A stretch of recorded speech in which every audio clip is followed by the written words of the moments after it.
Bago ngayong gabi, binaha ang ilang lugar sa Metro Manila dahil sa malakas na thunderstorms. Mula sa Quezon City, may live report si Katrina Son. Katrina? Atom, bumuhos ang malakas na ulangan sa ilang bahagi ng Metro Manila kanina. Dito sa Quezon City, Atom, halos mag-zero visibility na. Kaya naman nahirapan ng mga motorista na makita ang daan. Wagas ang buhos ng ulan at lakas ng hangin ngayong gabi. Kuha ito sa labas lang ng GMA Network Center. Maging sa Kamuning kung saan hanggang gutter din ang baha. Bumaha rin sa Mother Ignacia Avenue. Stranded tuloy ang ilang pedestrian. Baha rin sa panulukan ng Panay Avenue at Scout Borromeo.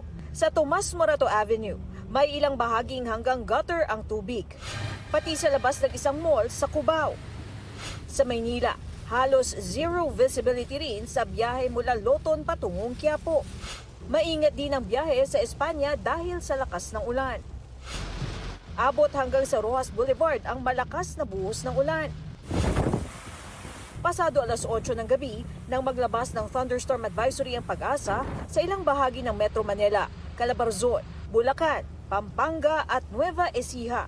Nagsilong muna ako sa work ko po. Mga kalahating oras muna ako sa work bago nakaalis. Nagpatila po kasi ng ulan eh. Tsaka para hindi rin pumabasa masyado. Atom, tumagal ng mahigit isang oras ang malakas na buhos ng ulan at tuluyan na nga itong tumila pasado alas 10 kanina. Atom? Maraming salamat, Katrina Son.